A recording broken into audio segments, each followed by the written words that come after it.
আসসালামু আলাইকুম। যে বিপিএলটাতে জাকের আলী অনেক কুমিল্লা ভিক্টোরিয়ান্সের হয়ে ভালো করেছিলেন, সেই বিপিএল এর ফাইনাল ম্যাচে একেবারে সবগুলো ম্যাচ শেষ হয়ে যাওয়ার পর যখন জাকের আলী অনেকের দুর্বলতাটা ডিকোড করতে পেরেছিলেন তামিম ইকবাল খান, তখন ওই ফাইনাল ম্যাচটাতে তাকে ট্র্যাপ করেছিলেন তামিম ইকবাল খান। খুব সম্ভবত ওবেদ ম্যাককয় সেই টিমের বোলার ছিলেন, আমার ঠিক এই মুহূর্তে মনে নেই। আমার ভিডিও এডিটর যারা আছেন তারা ছবিগুলো বা ভিডিওগুলো দিয়ে দিচ্ছেন, বা দর্শকরা ঠিক এই মুহূর্তে এডিটিংয়ের পর দেখতে পাচ্ছেন। জাকের আলী অনেককে ওবেদ ম্যাককয় কিংবা সে সময় অন্য ডানহাতি ফাস্ট বোলার যিনি ছিলেন আউটসাইড অফ স্ট্যাম্প ট্র্যাপ করেছিলেন, এবং তামিম ইকবাল খান এই বিষয়টাকে ওই সময়ই খুব ভালো মতো এক্সপোজ করে দিয়েছিলেন যে জাকের আলী অনেকের একটা বড় দুর্বলতার জায়গা হচ্ছে আউটসাইড অফ স্ট্যাম্প, অর্থাৎ অফ স্ট্যাম্পের বাইরের বলগুলোতে। ওই সময়টাতে ওই বছর যখন জাকের আলী অনেকের প্রশংসা করে আমরা বেশ কয়েকটা ভিডিও করেছিলাম, সেই ভিডিওগুলোতে এই পয়েন্টটাও কিন্তু আমরা ওই ভিডিওগুলোতে মেনশন করে দিয়েছিলাম যে জাকের যদি আগামী 1-1.5 বছরের মধ্যে, যেহেতু ইন্টারন্যাশনাল ক্রিকেটে অনেক ভিডিও অ্যানালাইসিস হয়, ব্যাটসম্যানের দুর্বলতা অনুযায়ী অনেক কিছু আইডেন্টিফাই করা হয়, সেই অনুযায়ী বোলিং করা হয়, এগুলোকে যদি শুধরাতে না পারেন ইন্টারন্যাশনাল ক্রিকেটে তার টিকে থাকাটা কঠিন হয়ে যাবে। বছর না ঘুরতে তার ইন্টারন্যাশনাল ক্রিকেটে টিকে থাকাটা কিন্তু এই মুহূর্তে কঠিন হয়ে গেছে। কারণ ওই যে একটা বিষয় যে আপনি হয়তো বা এইচএসসি পাশ করেছেন, আপনি ইউনিভার্সিটিতে ভর্তি হওয়ার জন্য রেডি হয়েছেন, কিন্তু ইউনিভার্সিটির পড়ালেখা যদি আপনি ঠিকঠাক মতো করতে না পারেন, ইউনিভার্সিটি আপনাকে পাশ করাবে কে? এখন ইউনিভার্সিটি তো জাকের আলী অনেককে কেউ পাশ করাতে পারছে না, কারণ ওই যে এইচএসসি লেভেলের পাশ করে ইউনিভার্সিটিতে ভর্তি হওয়ার যোগ্যতা অর্জন তিনি করেছেন ঠিকই, কিন্তু ঠিকঠাক মতো ইউনিভার্সিটির পড়াটা তিনি পড়তে পারছেন না। অফ স্ট্যাম্পের বাইরের বলের দুর্বলতার জায়গাটা তিনি কাটাতে পারেন নাই, যেই দুর্বলতাটা তামিম ইকবাল ওই বছর বিপিএলে এক্সপোজ করে দিয়েছিলেন। আমি কুমিল্লা ভিক্টোরিয়ান্সের ওই সময়কার ফুটেজই আপনাদেরকে দেখালাম, এটা আমার এর আগের ভিডিওগুলোতেও আমি দেখিয়েছিলাম। যদিও দর্শকদের একটা অংশ শুধুমাত্র একটা থাম্বনেইল নিয়ে অনেক বেশি অতিরঞ্জিত কথা বলে থাকে, বাট এই ব্যাপারগুলো নিয়েও আলোচনা ছিল সেই ভিডিওটাতে, যে একটা প্লেয়ার যদি ইন্টারন্যাশনাল ক্রিকেটে যাওয়ার পর তার এই জায়গাটায় দুর্বলতার জায়গাগুলো না কাটাতে পারে, তাহলে ইন্টারন্যাশনাল ক্রিকেটে টিকে থাকাটা আসলে খুবই ডিফিকাল্ট। এবং কুমিল্লা ভিক্টোরিয়ান্সে যখন খেলেছেন, ফরচুন বরিশালের ক্যাপ্টেন তামিম ইকবাল খান এই জায়গাটা আইডেন্টিফাই করে দেখিয়ে দিয়েছিলেন যে okay, this lad has problem in this particular zone. এখন একটা বছর ধরে জাকের আলী অনেকের এই প্রবলেমটা কিন্তু কন্টিনিউয়াস। যখন অপোনেন্ট টিমের বোলাররা তাকে তার রেঞ্জে বল করেন, তিনি খুব ভালো বল ব্যাটিং করে থাকেন।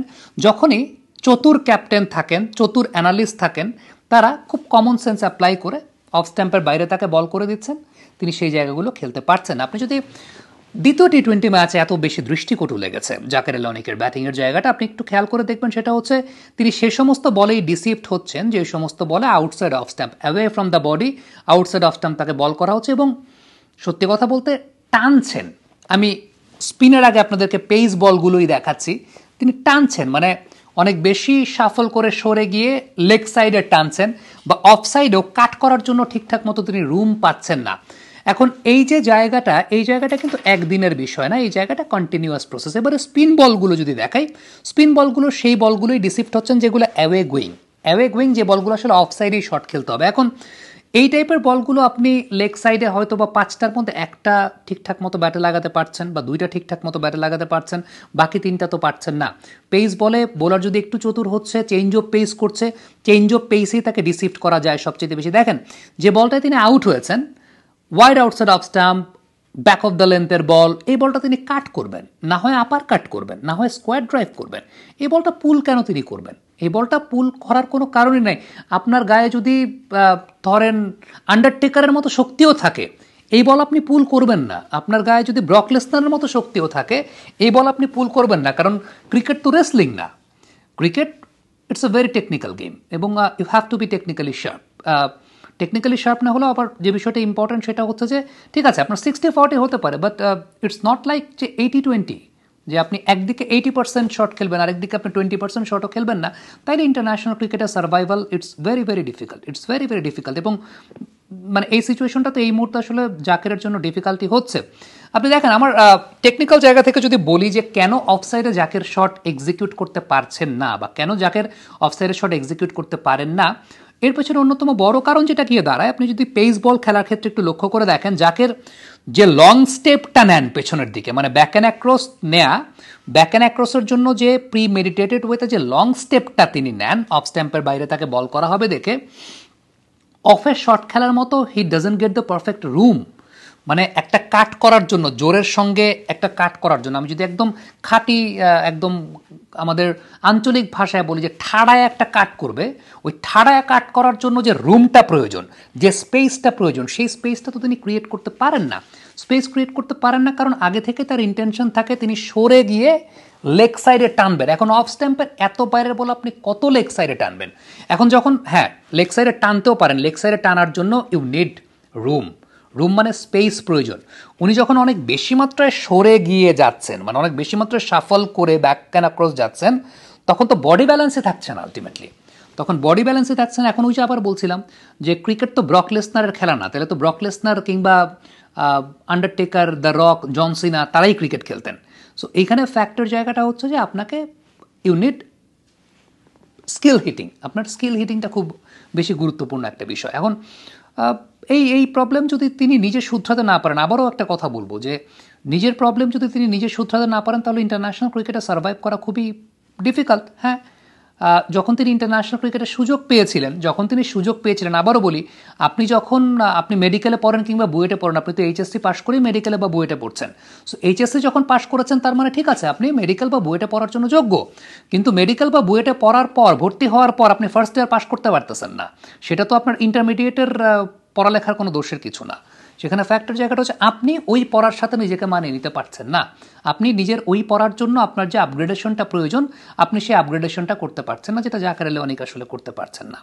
আমার কাছে মনে হয় যে এই অফসাইডে শট খেলার ব্যাপারে মানে আন্দাজে কথা, এটা ইন্টারন্যাশনাল ক্রিকেটার সম্পর্কে এই ধরনের কথা বলা ঠিক না। বাট সত্যি কথা বলতে আপনি দেখবেন যে একটা ছোট বাচ্চা যে জীবনে কোনোদিন ক্রিকেট খেলে নাই, কিংবা যে কোনো মানুষ যে জীবনে কোনোদিন ক্রিকেট খেলে নেই, আপনি যদি তাকে একটা ব্যাট ধরায় দেন এবং তাকে যদি আপনি বল মারেন, সে লেগ সাইডেই ঘুরাবে। একদম একটা ছোট বাচ্চাকে, আপনার যাদের বাসায় বাচ্চা আছে একটু খেয়াল করে দেখবেন, 2 বা 3 বছরের বাচ্চা, ওকে আপনি একটা ব্যাট ধরায় দিবেন, ও জীবনে ক্রিকেট খেলে নেই, ওকে আপনি বল করবেন, ও লেগেই ঘুরাবে। এটা বেসিক ইনস্টিংক্টের জায়গা, একদম বেসিক একটা জায়গা যে ঠিক আছে আপনার বডি অটো ওই দিকে চলে যায়। ফ্যাক্টের জায়গাটা হচ্ছে যে অ্যাজ অ্যান ইন্টারন্যাশনাল ক্রিকেটার আপনাকে আরও শার্প হতে হবে, আপনাকে আরও স্কিলফুল হতে হবে, এবং সেই স্কিলফুল হওয়ার জন্য আপনার এই টেকনিক্যাল আপগ্রেডেশনের জায়গাগুলো করতে হবে, যেটা আসলে করা যাচ্ছে না।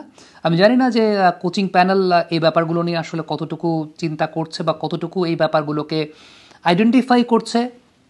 কাট করা, স্কোয়ার ড্রাইভ করা, ইভেন আমার কাছে গতকালকে মনে হচ্ছিল যে সুমন ভাই, হাবিবুল বাশার সুমন ভাই এই টাইপের বল যদি আপনি টি-20 ক্রিকেট খেলতে নামায় দেন সুমন ভাই এই টাইপের বলেও খুব সুন্দর কাট করতেন। ওই সময় টেস্ট ম্যাচ খেলতেন সুমন ভাইরা, খুব সুন্দর কাট করতেন, স্কোয়ার ড্রাইভ করতেন।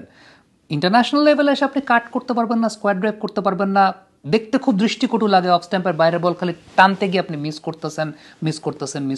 সো এটা দেখতে আসলে খুব দৃষ্টিকটু লাগে। আমি মানে আই এম সরি যে আমি সুমন ভাইয়ের এক্সাম্পলটা দিলাম, যে সুমন ভাই খুব সুন্দর কাট করতেন, মানে রাজিন ভাই খুব সুন্দর কাট করতেন, মানে একটা বেসিক জায়গা থাকে। এখন এই সমস্ত কথাতে আমার মাঝে মধ্যে একটা বিষয় মনে হয় কি, যে মাঝে মধ্যে সোশ্যাল মিডিয়াতে খুব হাইপ উঠে কিছু ক্রিকেটারের ব্যাপারে, অনেকে হয়তো বা অতিরঞ্জিত করে হাইপ ওঠান, বা অনেকে দেখা যায় যে না বুঝে হাইপ ওঠান।